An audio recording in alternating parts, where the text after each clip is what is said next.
One narrow stretch of water, just 33 kilometers wide at its narrowest point, and yet nearly 1/5 of the world's oil and LNG trade passes through it, the Strait of Hormuz. And when war broke out around it, India got a brutal reminder of just how exposed it really is. One blockade in West Asia can hit India's factories, fertilizer plants, electricity systems, and household budgets within days. That is why India is reviving one of the most ambitious energy projects ever proposed in the region, a nearly 2,000-kilometer undersea gas pipeline running directly from Oman to Gujarat, a project estimated to cost around 40,000 crore rupees, a pipeline that could become one of the deepest subsea energy corridors ever attempted anywhere in the world. And today, this is no longer just an infrastructure project, it is a national security project.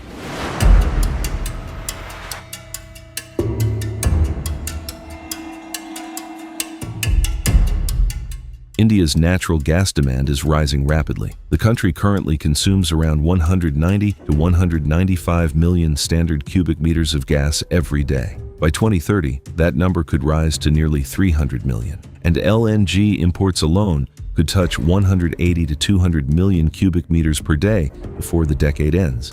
Because gas is now critical for India's economic expansion. Fertilizer plants need it, city gas networks need it, industries need it, transport systems need it. But India has a major vulnerability. It imports large quantities of LNG by sea, and almost 2/3 of those LNG imports transit through Hormuz. Through the Iran war, Delhi understood one thing very clearly. Dependence on a single maritime choke point is becoming strategically dangerous. The revival of the Oman-Gujarat undersea gas pipeline is one of the more difficult but safer solutions. Amid the challenges of conflicts, the Middle East-India Deepwater Pipeline has become even more critical for India. The plan was born in 1985, when India and Oman first signed energy cooperation agreements. In 1992, both countries set up a joint commission. And then, in 1993, during Prime Minister P.V. Narasimha Rao's visit to Muscat, India and Oman signed a formal memorandum of understanding to build an underwater gas pipeline connecting Oman directly to Gujarat through the Arabian Sea. Oman even awarded the Indian Navy a $5 million contract to conduct hydrographic surveys of the seabed. The proposal was considered revolutionary, and then it was quietly shelved. The reason was technology. At the time, laying and maintaining pipelines nearly 3,500 meters below sea level was not just difficult, it was considered commercially impossible. Seismic risks, repair systems, monitoring technology, none of it existed at the required scale, so the project stalled for decades. But the idea never died. In the late 2000s, a private consortium called the South Asia Gas Enterprise, or SAGE, revived it under an even more ambitious framework. SAGE's original plan envisioned two branches, one from Oman, another from Chabahar in Iran, merging underwater before reaching Gujarat. The Iran branch was especially attractive.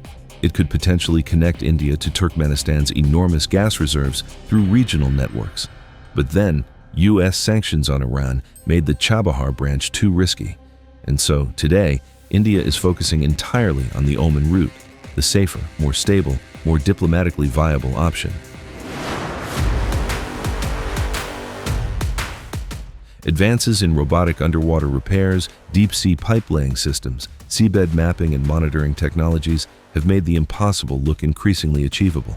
The proposed pipeline would run from Oman across the Arabian Sea directly into Gujarat. Officials say it could transport around 31 million standard cubic meters of natural gas every single day. That may sound technical, but here is what it really means. Stable gas supply, predictable pricing, less dependence on volatile LNG spot markets, and most importantly, reduced exposure to maritime disruptions during wars and geopolitical crises. India is now expected to ask state-run giants like GAIL, Indian Oil Corporation, and Engineers India Limited to prepare a detailed feasibility report for the project. The proposed pipeline would stretch nearly 2,000 kilometers beneath the Arabian Sea, running directly from Oman to India's Gujarat coastline. Once formal approvals are in place, official estimates say it would take 5 to 7 years to complete.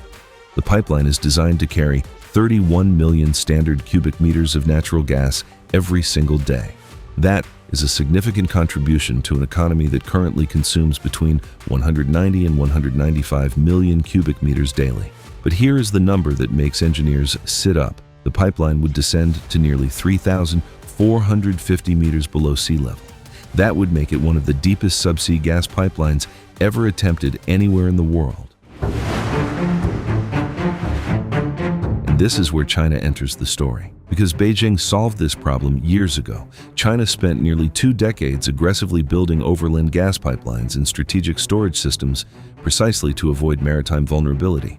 The Power of Siberia pipeline from Russia became operational in 2019. It can eventually supply up to 38 billion cubic meters annually. Another pipeline called Power of Siberia 2 could add another 50 billion cubic meters every year. China also imports gas through multiple Central Asian pipeline corridors from Turkmenistan. More importantly, China built massive gas storage reserves. By 2026, China's gas storage capacity could reach nearly 80 billion cubic meters, enough to cover only a fifth of its annual demand. India has nothing remotely comparable. India currently has only about 2 to 2.5 billion cubic meters of LNG storage capacity. That covers barely 10 to 12 days of national gas consumption. So while China can absorb shocks more comfortably, India remains highly exposed to global volatility. That is exactly the gap Delhi is now trying to close. Here is the biggest truth. The pipeline will not be ready overnight, but the momentum is real in a way it has not been before. 3 decades of delays have finally collided with an unavoidable strategic urgency. India's energy demand is growing too fast, its Hormuz exposure is too severe, its gas storage too thin, and China's pipeline advantage too visible to be ignored any longer. What India is considering is not just a pipeline, it is a declaration that energy security and national security are the same thing. That dependence on a single volatile maritime choke point is a risk no serious economy can accept indefinitely. The Arabian Sea is 3,450 meters deep in places. India may have to go all the way to the bottom to finally secure its energy future.